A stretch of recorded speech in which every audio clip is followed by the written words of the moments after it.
дуруду паёму салом дӯстони азиз, рӯзатон ба хайр бошад. барномаи салом наврӯз идома дорад. чуноне ки мо дар оғози барнома гуфта будем ки имрӯз бароятон мо воқеан тӯҳфаҳои хеле зиёди наврӯзӣ дорем ва дар меҳмонии чеҳраҳои санъат ва ҳунармандон коршиносон ҳузур меоранд ва пиромони наврӯзу пиромони баҳор ҳарф мезананд, суруд мехонанд ва ҳоло фурсат фаро расида ки ман ду ситораи санъати эстрадаи миллиро барои шумо муаррифӣ карда бошам. дӯсти бисёр ҳам азизи мо Сироҷиддин Худоймерганов, алучи фарҳанги ҷумҳурии Тоҷикистон, сарояндаи маҳбуб ва фарзанди ишон навозандаи бисёр ҳамширадаст аст ки дар чанд озмунҳо ҷашнвораҳо ширкат варзида ҷойҳои намоёнро гирифтааст ва яке аз ҷойи намоёни он ин ҷойи аввал дар озмуни ҷумҳуриявии Тоҷикистон ватани азизам аст. Камолиддин Худоймерганов, хуш омадед. бароятон наврӯз муборак бошад, бароятон наврӯзро муборак мегӯем. ва биёед устод дар мавриди он суҳбат мекунем ки имсол наврӯзро шумо бо чӣ оғоз кардед? бо кадом намедонам, шояд ягон шоу консерт бошад, шояд ягон меҳмонӣ ба хонаи касе, бо чӣ оғоз кардед наврӯзро? Аслан Осимҷон, пешвозгирии Наврӯз барои санъаткорон як моҳ ду моҳ пеш оғоз мешавад, сар мешавад. Чунки мо аллакай медонем ки ҷашни Наврӯз мешавад. барои ҷашни Наврӯз мо омодагӣ мебинем, яъне ҷустуҷӯи матнҳои нағз, оҳангҳои нағз ва дар ҳамин ҷашнҳо, яъне яке аз онҳо Наврӯз, суруди нав эҷод мекунем барои ҷашнгирии иди Наврӯз. имрӯз бошад, мана динеч хеле ки мана шумо медонед борон буд, ҳаво борон буд. мана имрӯз саҳрӣ хестим, офтоб фурӯзон аст. хело ҳам чӣ мегӯяд, равшанӣ мекунад,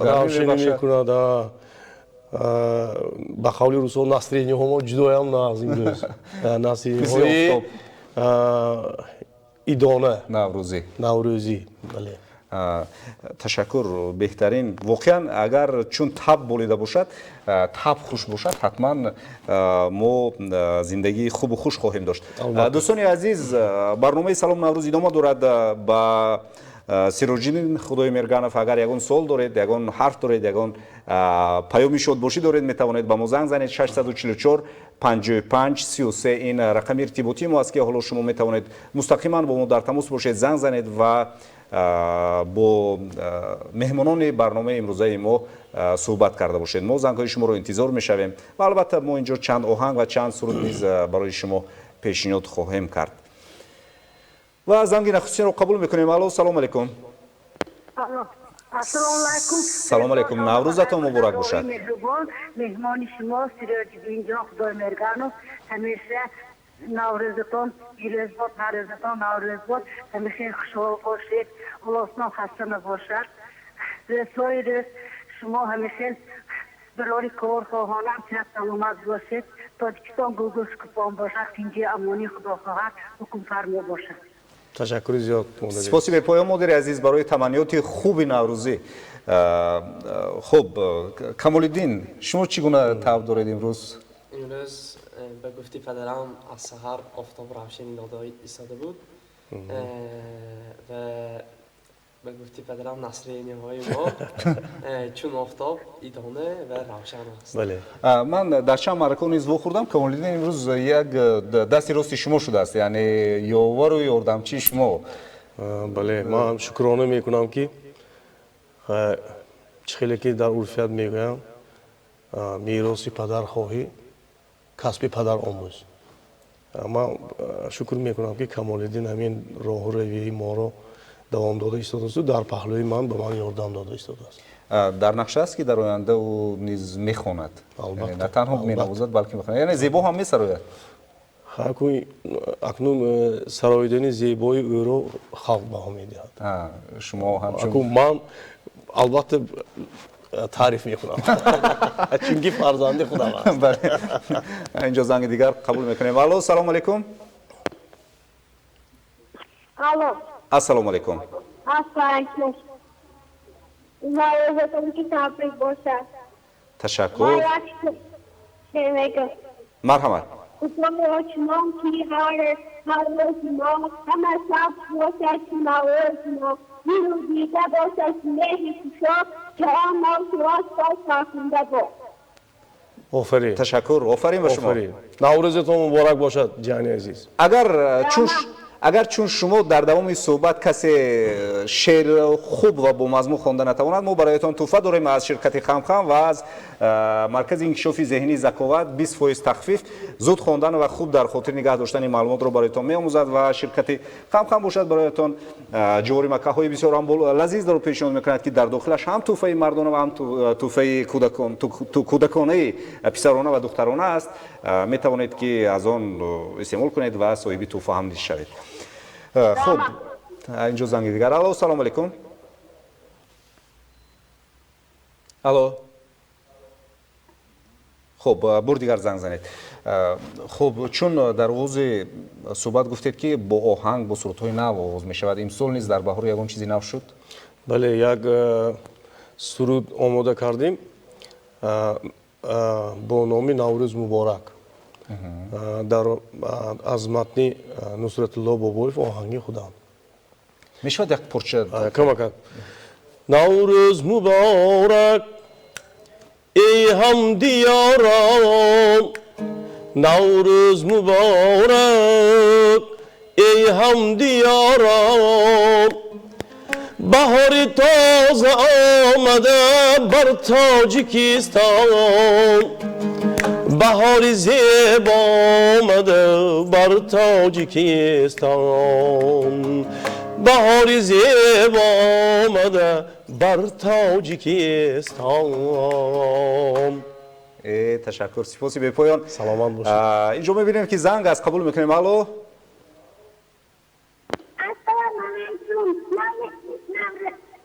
نوروزتان که مبارک باشه من بسیار یک شعر میخوانم خب مرحمت نوروزی مبارک باد پیروزی مبارک باد صد خوب و دوام بخشد من سلطنان بخشد. آفرین آفرین تشکر. دوستان عزیز صحبت ما صحبت برنامه سلام نوروز ادامه دارد و شما می توانید که زنگ زنید و با استاد عزیز سراج الدین خدای مرگانف و همچنین کمال الدین خدای مرگانف سوالهای خویش را پیشنهاد نموده باشید. مادران عزیز مادران دلبند اگر یگان سوال یگان پیام یگان سلام شادباشی دارید پس می توانید که با ما در تماس باشید. زنگ زنید 644 55 33 این رقم ارتباطی ما است. ما زنگ‌های شما را انتظار می شویم. خب یک زنگ دیگر قبول میکنیم و پس از آن با صحبت رو ادامه میدیم. الو سلام علیکم. الو السلام علیکم. و علیکم السلام. من به روز نوروز تاجیکستان تبریک می‌نمایم. تشکر. با اجازه شما شعر قرائت کردم. کنی مرحمت. نوروز که به هوای خوشنگ برآمد دیدی به تماشای بخیشنگ برآمد مرغان هوا دنیا بکردم پرواز مرغ دل من از تفس تنگ برآمد. آفرین تشکر. چون شعری خیلی زیاد خوانده شده است لیکن شما به نهایت زیبا آن را قرائت کردید. نامتون چی است؟ من احمد مهربان باشم. شماره که افسون به مؤسسه تصمیمات نیامه عمومی رقم 30. تشکر. 4 رقم اخری تلفنتان رو گویید ما شما رو تبریک میکنیم شما صاحب تحفه شدید. مبارک باشه. 53 ما شما رو تبریک میکنیم. خیلی شما نمیدونم با تندری من موندم درست. شاید. خب بیاید چند یگان آهنگ زیبایی از کمال الدین میشنویم چون ما واقعا مشتاق همین یک نیایش و یک آهنگ زیبا هستیم. مرحمت. من این میکروفون رو نزدیک کمال الدین میگذارم. آهنگ با نام الغار آهنگ خلقی قزاقی. الغار یعنی چقان به معنای چقان.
تشکر و اینجا من میبینم که کمال‌الدین حرف‌های خیش رو اندیشه‌های خیش رو فکرهای خیش رو چنان زیبا با دوتار بیان کردند که ما سپاس میگوییم برای شما.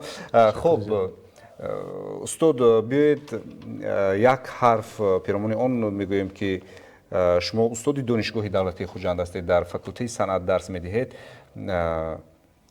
در روند تربیه شاگردان امروز کار در کدام سطح قرار دارد؟ شما به چی نویل شدید و کدام شاگردانتان امروز میتوانند مثلا در جدای صنعت نامبردار ما نامبردار ملت باشند؟ البته فاکولته صنعت پای در پای کوشش کرده ایستادیم که برای دانشجویان علم و کسب بهترین را آموزیم و من که در کافدره موسیقی سنتی تاجیک فعالیت میبرم، در آنجا خیلی شاگردان با استعداد هستند. گفتن ممکن چند قدر آنها ختم کرده رفتند که در چهاربینی‌های دولتی و بیرون از آن مملکتی ما را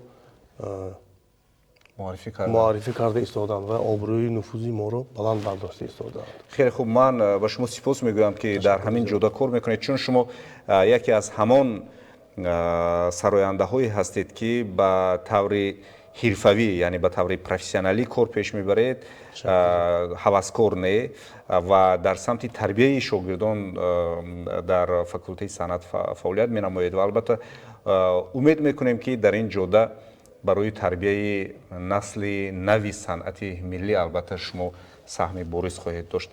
برایتون تشکر میگوییم. چه حرف و چه پیامی برای تماشابینان دارید چون انتهای صحبت ما است؟ اگر اجازه دهید با همراهی کمال‌الدین یک تسودی دلم را ده را کمک باشدم سرایی مالش دلم را ده آهنگ عادل جان شادروان استاد عزیز ما عادل جان نظرов متن از استاد امین جان شکوهی. دلم را ده که من بی دل نمانم به مثل موقع بسمیل نمانم. دوستان عزیز، برنامه سلام نوروز مستقیما از تلویزیون تنین ادامه دارد و حالا یک سرود دلنشین، یک پارچه سرود دلنشین در اجرای سیراج‌الدین خدای مرگنف و در نیایش و نوازش کمال‌الدین خدای مرگنف پیشنهاد شماست. مرحبا.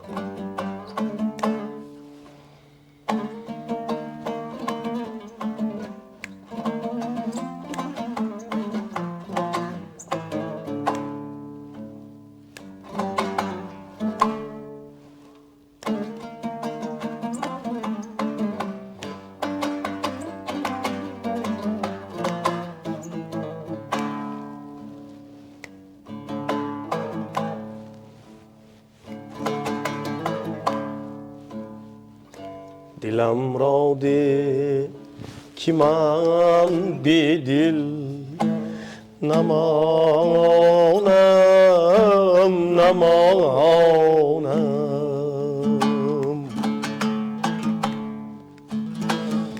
دلم را ده که من بی دل نمانم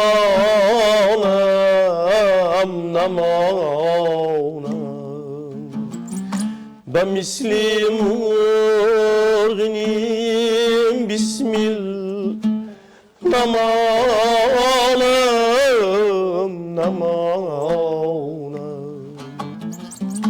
به مثل مرغ نیم بسمیل نمانم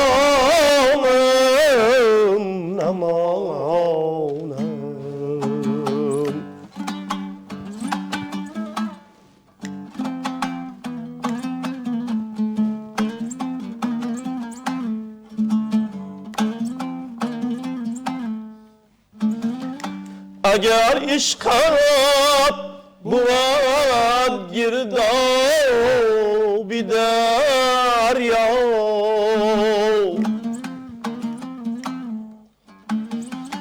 اگر عشقت بود گردابی دریا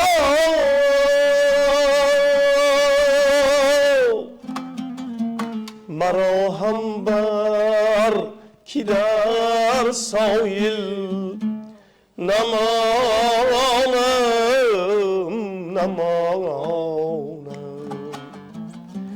مرا هم بر که در سایل نمانم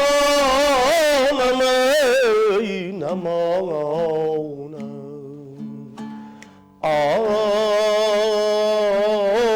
یارم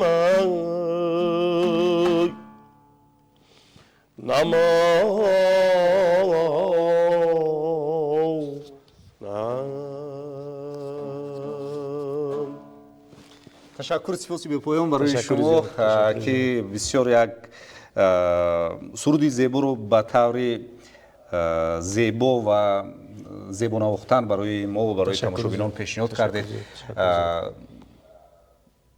ما رو رد نکردید، اومدید و یک صحبت جالب هم داشتیم. البته امید میکنیم که در این گونه عید و ایام ها و بیرون از آن نیز صحبت های جالب و خوب خواهیم داشت در دایره یگان برنامه. و البته ما نیز در نوبت خود به شما اظهار مننداری میکنیم که ما رو تکلیف نمودید و میخواستم از فرصت قلای استفاده برده همه هموطنان عزیز را و همه هموطنانی که در بیرون از تاجیکستان عزیز ما هست با عید نوروز تبریک نمایم. برای همه هموطنان عزیز عمری دراز، صحت، سلامتی، خاطر جمعی، خانه آبادی را آرزومندم. الها خانهشان دائم خرسندی و توی و معرکه باشد و ما صنعتکارا رفته شادی شریک همین خرسندی باشیم. الها